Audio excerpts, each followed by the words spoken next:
Endocrinology हम start करें। Endocrinology में हम स्टडी ऑफ हार्मोन्स जो हैं वो करते हैं।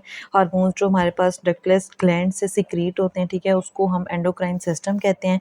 हार्मोन्स हमारे पास क्या होते हैं, केमिकल सब्सटेंसेस होते हैं जो कि हमारी बॉडी में बॉडी फ्लूइड में एक सेल से या फिर ग्रुप ऑफ सेल्स होते हैं, ठीक है, जो कि फिजियोलॉजिकल इफेक्ट रखते हैं दूसरे सेल्स ऑफ द बॉडी पे। फंक्शंस इनका क्या क्या होता है, हमारे केमिकल रिएक्शंस को कंट्रोल करते हैं, उनके रेट को कंट्रोल करते हैं, ट्रांसपोर्ट करते हैं सब्सटेंसेस को सेल मेम्ब्रेन के जरिए से सिक्रीशंस करवाते हैं। इसके अलावा ग्रोथ वगैरह में हेल्प आउट करते हैं।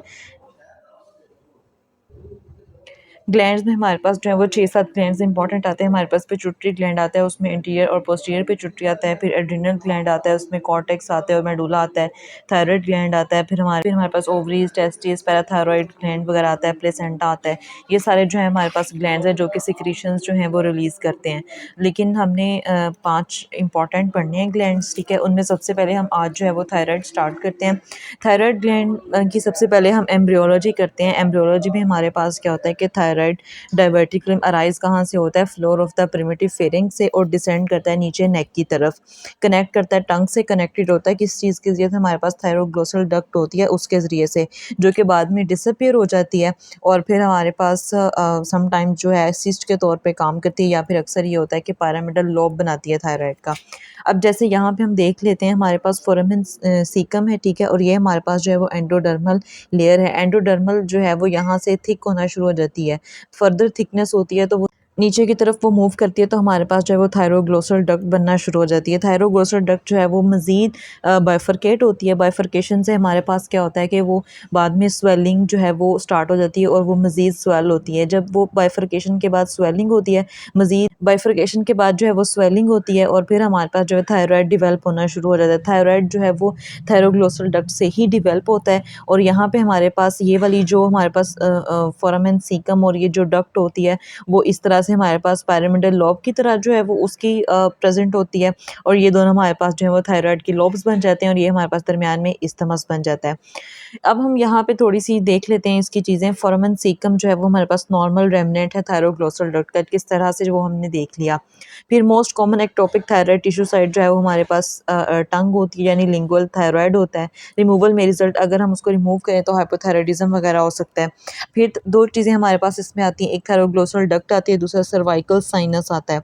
जो थायरोग्लोसल डक्ट है ना, उसमें हमारे पास ये होता है कि हमारे इधर नेक के बिल्कुल ये सामने वाली साइड पे जो है वो एक दरमियान में मैस सा हमें नज़र आता है, ठीक है। जब हम कोई चीज़ स्वेलो करते हैं, पेशेंट से कहते हैं कि पानी जो है वो अंदर लेके जाओ या कोई और चीज़ स्वेलो करो, तो हमें वो सामने नज़र आता है और साथ में टंग की प्रोट्रूजन भी होती है। लेकिन जो परसिस्टेंट सर्वाइकल साइनस होता है उसमें ये नहीं होता, वो फेरेंजियल क्लेफ्ट बन जाता है, ठीक है, सिस्ट लेटरल नेक में बनती है और उसके अंदर जो है वो स्वेलिंग जो है वो मूव नहीं करती है।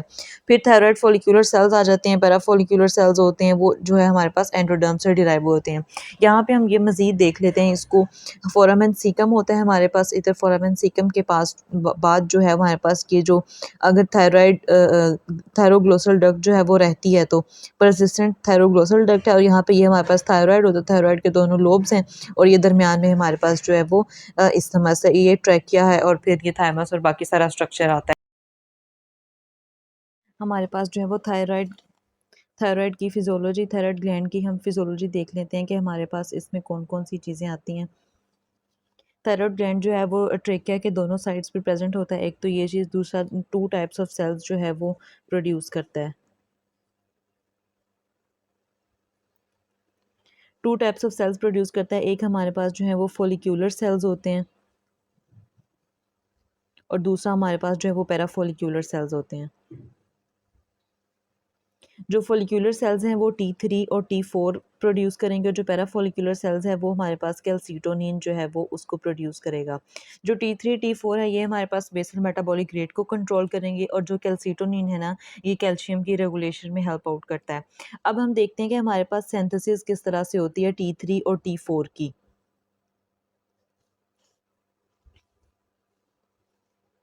थायराइड हार्मोन जो है वो T3 और T4 ही होते हैं, और आयोडीन कंटेनिंग हार्मोन्स होते हैं जो कि हमारे बॉडी के मेटाबॉलिक रेट को कंट्रोल करते हैं।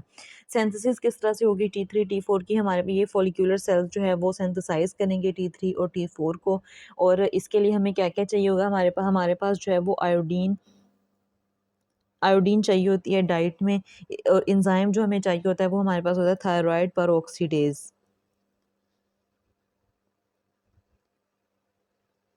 सबसे पहले हमारे पास जो है वो आयोडीनेशन होनी होती है, जो हमारे पास आयोडाइड आयन होता है उसने कन्वर्ट होना होता है आयोडीन में। इस फर्स्ट स्टेप को हम कहते हैं आयोडीनेशन। सेकंड हमारे पास जो है वो ऑर्गेनिफिकेशन होता है, इसमें हमारे पास आयोडीन जो है वो कन्वर्ट होती है टायरोसिन के अंदर, और ये थायराइड पर ऑक्सीडेज एंजाइम के और ये थायराइड पर ऑक्सीडेज एंजाइम जो है वो करवाता है इसकी कन्वर्जन। इस प्रोसेस को हम कहते हैं ऑर्गेनिफिकेशन। उसके बाद हमारे पास क्या होता है कि टायरोसिन जो है उ- वो टायरोसिन के साथ जो है वो कपलिंग करता है। ये हमारे पास जो तीसरा स्टेप है वो हमारे पास आता है कपलिंग। ये भी थायराइड पर ऑक्सीडेज जो है उसकी प्रेजेंस में होता है। जिस तरह हमारे पास मोनो आयोडो टायरोसिन बनता है और साथ में डाई आयोडो टायरोसिन बनता है। अब हमारे पास अगर एक मोनो आयोडो टायरोसिन और एक डायोडो टायरोसिन बनेगा तो हमारे पास जो है वो T3 बन जाएगा, ट्राई आयोडो टायरोसिन। और अगर हमारे पास DIT दो बनेंगे, वो आपस में अगर कपलिंग करेंगे तो हमारे पास जो है वो T4 बन जाएगा, यानी टेट्रा आयोडो टायरोसिन। इस तरह से हमारे पास जो है वो T3 और T4 बनते हैं। अब इसके लिए हमें क्या चाहिए होता है, हमारे पास एक कैरियर प्रोटीन चाहिए होता है थायराइड हार्मोन के लिए ब्लड के अंदर। उसको हम एक कहते हैं थायराइड बाइंडिंग ग्लोबुलिन प्रोटीन।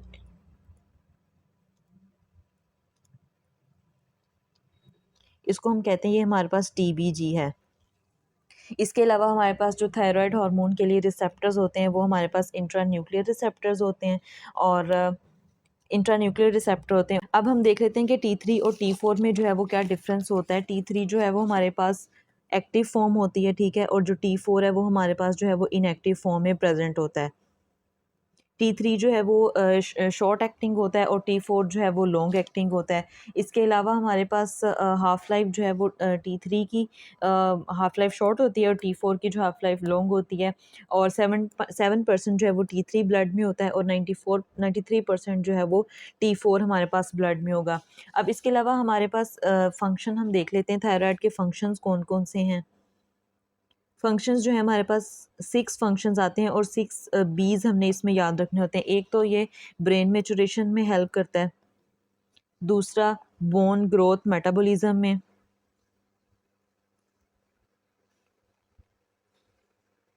तीसरा बीटा एड्रीनर्जिक इफेक्ट जो है वो उनको इंक्रीज़ करवाता है। जब उनको इंक्रीज़ करवाएगा तो हमारे पास कार्डिक आउटपुट, जो हमारे पास हार्ट में बीटा 1 रिसेप्टर्स प्रेजेंट होते हैं वो इंक्रीज़ उनकी एक्टिविटी हो जाएगी। उनकी एक्टिविटी इंक्रीज़ होगी तो हार्ट रेट इंक्रीज़ होगा, कार्डिक आउटपुट जो है वो इंक्रीज़ होगी। अगर वो इंक्रीज़ होगी तो हमारे पास कॉन्ट्रैक्टिलिटी इंक्रीज़ होगी, कॉन्ट्रैक्टिलिटी इंक्रीज़ होगी, स्ट्रोक वॉल्यूम इंक्रीज़ होगा, ठीक है, स्ट्रोक वॉल्यूम इंक्रीज होगा। फिर हमारे पास बेजल मेटाबॉलिक रेट, उसमें हेल्प आउट करते हैं किस तरह से हम सोडियम पोटाशियम ATPase एक्टिविटी को इंक्रीज़ करवा के ऑक्सीजन कंजप्शन जो है वो ज़्यादा करवाते हैं, बॉडी का टेम्परेचर जो है वो इंक्रीज़ हो जाता है। ब्लड शुगर को कंट्रोल करते हैं, ब्लड शुगर को इस तरह से कंट्रोल करते हैं कि ग्लाइकोजिनोलाइसिस जो है वो ज़्यादा करवा देंगे, ग्लूकोनियोजेनेसिस करवा देंगे, और लिपोलाइसिस जो है वो इंक्रीज़ करवाएंगे तो ब्रेक डाउन लिपिड्स। ये थायराइड के जो है वो हमारे पास 6 B's, ये हमारे पास इसके फंक्शन आ जाते हैं। इसके अलावा थायराइड हार्मोन की रेगुलेशन किस तरह से होती है कि हमारे पास थायराइड हार्मोन की रेगुलेशन देख लेते हैं कि वो किस तरह से होती है। यहाँ पे हमारे पास जो है वो हाइपोथैलेमस है, ये हमारे पास जो है वो इंटीरियर पिट्यूटरी है, ये हमारे पास जो है वो पोस्टीरियर पिट्यूटरी है। यहाँ पे हमारे पास इधर जो है वो TRH पड़े हुए थायराइड रिलीजिंग हार्मोन जो है वो प्रेजेंट होते हैं हाइपोथैलेमस के अंदर। वहाँ से ये स्टिमुलेट करेंगे, स्टिमुलेशन देंगे, एक्टिवेट करेंगे। यहाँ पे थायरोट्रोप्स प्रेजेंट हैं एंटीरियर पिट्यूटरी में। थायरोट्रोप्स जो हैं वो TSH को रिलीज़ करेंगे, थायरोट्रोप्स प्रेजेंट है, थायरोट्रोप्स जो है वो TSH रिलीज़ करेंगे। TSH जो है वो आगे T3 और T4 की प्रोडक्शन को जो है वो कंट्रोल करेंगे। होता क्या है कि हाइपोथैलेमस जो है वो सिग्नल देता है TRH को, ऐसे लिख लेते हैं, हाइपोथैलेमस सिग्नल देता है TRH को, ठीक है। TRH जो है वो एंटीरियर पिट्यूटरी जो है वो रिलीज़ करेगा TSH, थायराइड स्टिमुलेटिंग हार्मोन। ये हमारे पास थायराइड रिलीजिंग हार्मोन है, ये थायराइड स्टिमुलेटिंग हार्मोन है। थायराइड स्टिमुलेटिंग हार्मोन जो है वो आगे थायराइड फॉलिक्यूलर सेल्स को स्टिमुलेट करेगा, थायराइड फॉलिक्यूलर सेल्स को स्टिमुलेट करेगा, तो हमारे पास T3 और T4 बन जाएंगे और उन्होंने जो एक्शन अपना परफॉर्म करना होगा अफेक्टेड ऑर्गन्स पे, वो अपना एक्शन परफॉर्म करेंगे। जब T3 T4 की प्रोडक्शन ज़्यादा हो जाएगी तो ये नेगेटिव फीडबैक देंगे एंटीरियर पिट्यूटरी को, ठीक है, और साथ में ही हाइपोथैलेमस को, वो उसकी प्रोडक्शन को जो है वो कम कर देंगे, टीआरएच की प्रोडक्शन को कम कर देंगे। टीआरएच की प्रोडक्शन कम हो जाएगी तो फिर टीआरएच की रिलीज़ ही नहीं होगा एंटीरियर पिट्यूटरी को, वो सिग्नल ही नहीं देगा, और अगर सिग्नल नहीं देगा तो हमारे पास T3 और T4 जो है वो नहीं बनेंगे। इस तरह से ये इनका रेगुलेशन का प्रोसेस होता है। मज़ीद हम ये देख लेते हैं कि हमारे पास किस तरह से थायराइड हार्मोन की बायोसिंथेसिस होती है। हमारे पास ये थायराइड सेल प्रेजेंट है, ये हमारे पास प्लाज्मा है, और ये हमारे पास जो है वो सारा सिस्टम चल रहा है।